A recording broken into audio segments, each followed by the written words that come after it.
this show is FYI for the DIY. Well, this time, this isn't really a DIY project. So the FYI of this project is called the Garage Door Guy. Tom, good to see you again. So you called me again, huh? I did. So what's the problem? Well, the homeowner sent me an email and said, I just moved into this house. I just had a new garage door opener put in, but now my garage door won't work. She came out, she took a look, and sure enough, the springs across the top that we talked about the last time, one of them snapped. Okie doke. So, So, can you take care of it? I sure can. Good, let's go take a look. Okay.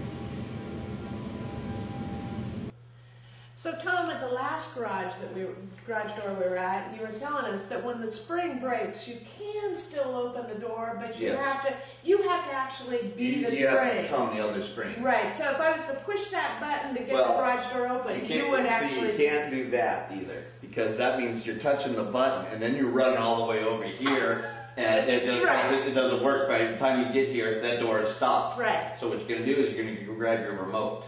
Okay. And then you hit the button with your remote button, and then you go ahead and you come down the spring and help the door up. Now, what if I was to release the safety latch? It'll fall. It'll fall like dead. So by using the remote, then because of the weight of this door, it's going to want to drop again. The remote will help it. Because the safety latch is on, it'll keep it from just dropping real fast on me. Well, you see, you got two springs up there. One of them is broken, so you got half the power. So then your opener, you hit the button on the opener starts opening it, and then you become the rest of the other spring. So it's a combination of you two plus the other spring lifting that door. Okay. And that's mainly emergency, just to get out in case you have to get to work and stuff. Okay, right. But again, my first inclination, or most people's first inclination, is going to be to pull this, release that, and then to try to open the door that way. That's when you go to do that because the spring is broken. It's going to be a lot heavier than normal, and if you're starting to get the door lifted and you lose your grip, it's going to drop quickly. Well, the problem is you're not going to be able to do it. Period. There you go. Okay. Because, one guy is not going to be able to do it. You're going to have to go get your neighbors to help you up with the door. Okay. Okay, so your opener is a substitute. Okay. For the spring, and you're becoming a substitute also. So it's all the combination of it, you're just overcoming the problem. Okay. And that's mainly emergency only. Okay. I don't revise that other than that. Okay, so what are we going to do now? Okay, you got one broken spring. Okay. Now, you got one broken spring. They're both on the same life cycle. So within 6 months or so, the other spring is going to break. Right. So I always recommend you change out both at the same time, because I'll be back here in 6 months charging you again. Right. And you're going through the process of not being able to get to work and yada yada yada. Right. So I always recommend you change out both springs at the same time. 3-year warranty on the springs. Lubrication is a big deal for your springs. That's what we talked about last time. Okay. And I do have the Teflon spray.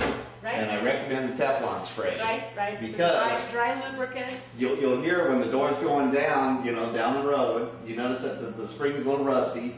The door going down the road, you're going to hear a chunk, chunk, chunk, chunk, chunk, chunk, and it's starting to rust and it's grabbing on itself, and eventually will break it down, right? You spray it with the Teflon spray about once a year, boom, you're good to go. It's going to last you a little bit longer. Don't know how much, but it's going to be going with no problem. Right. And lubrication keeps me away. Right. Okay, so once again, this is not a project that a homeowner should take on by themselves. That's what we got you for. For one thing, garage door springs are the loaded tension. You know, and if you don't know what you're doing, watch out. Right. I've had people call me from the hospital. Right. Asking me if I change out springs. Well, so let's let you do your thing.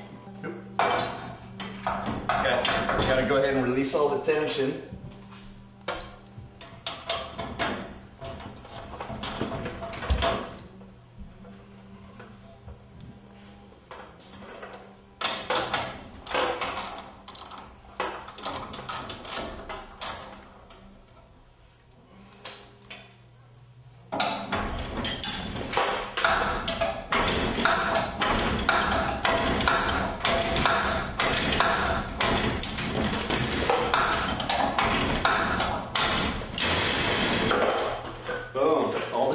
is gone right now. So all the cables are relaxed. So we're gonna go over here.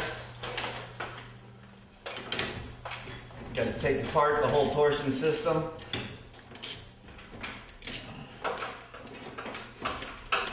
Okay, usually have a little burr there and stuff.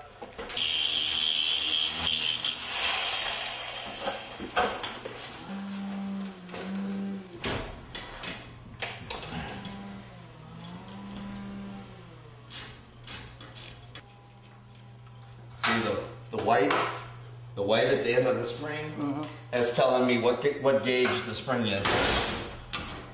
Okay, so white means it's a 218 gauge.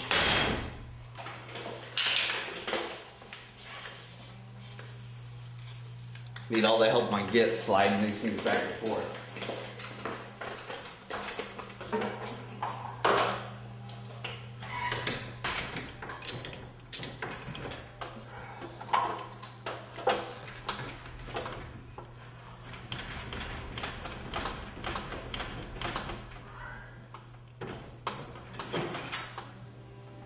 Boom, boom, boom.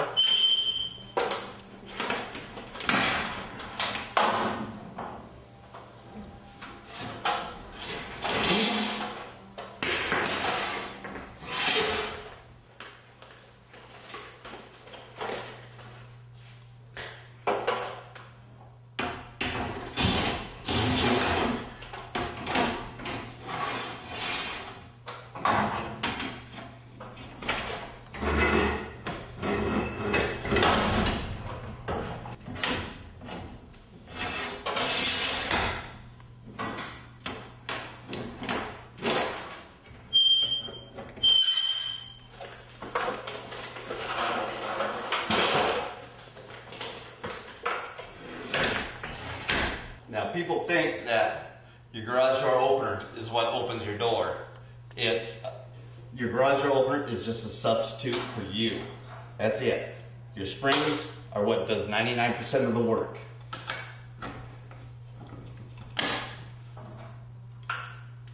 So if your springs aren't right, then it's putting stress on your opener, on your door, on everything. Okay, cool. What you're gonna do? Gonna grab the cable on the left-hand side. Gonna go wrap it around the drum, and then you can tighten the drum down to the torsion bar. Okay. We're gonna pound in the cable, get rid of all the slack that we can, and we're gonna go ahead. We're gonna vice grip the torsion bar to a standing position. Make sure you got the twang on your cable. Make sure you got good tension. Come up to the other side and do the same thing, because the torsion bar is already at a tightened and locked in place. You come and wrap the other cable to it. It becomes one whole unit.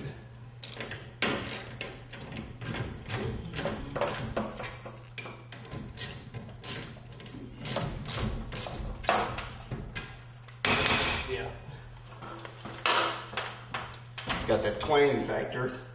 That's what I call it. Make sure you have the same strength tension on both sides, or else your door is going to go up sideways.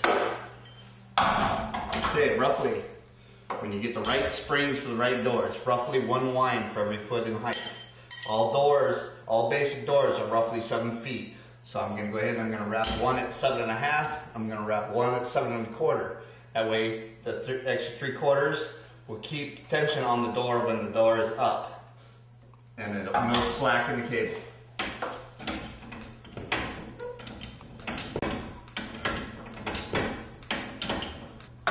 Boom. 1, 2, 3, 4, 5, 6, 7.5. Okay. I went ahead and I just elongated the spring. Give it room to relax, because when it's down, your spring is totally wound, major tension on it. So you want it relaxed as much as possible. I've seen to where they don't elongate the spring, and the spring doesn't know where to go when the door is going down. It ends up wrapping up on itself, it ends up blowing itself out in a heartbeat. Elongating is a big deal. All right, so now springs are replaced. Now you want to test it and make sure that it okay. So works. we're gonna test it manually first. Okay. So I went ahead and wound it. We're gonna disengage the opener. All right. Okay. Boom. We're gonna do it up manually. Okay. Boom. Bring your door up. You always bring your door up halfway. If it stays, you've got the right springs. That means everything's calibrated. It's not hot and it's not heavy. Right. Okay. Boom, boom, boom, boom, boom. Then you go ahead and go and pick it all the way up. You see how nice and easy it flowed? Yeah, very nice. That means it's the right springs. All right. You can always tell if the springs are right by when you do it manually. Right. Okay. All right. Sounds good. Now I feel a little hindrance on here. A little lubrication in these tracks. This thing is going to break free. It's going to flow a lot easier. And you got to remember, lubrication on your tracks, easy flow, less stress on everything. Right. Right. Less stress is good. Well, there we go. New springs. They certainly look a lot cleaner. Now let's see if it works. Tony, go ahead and hit the button.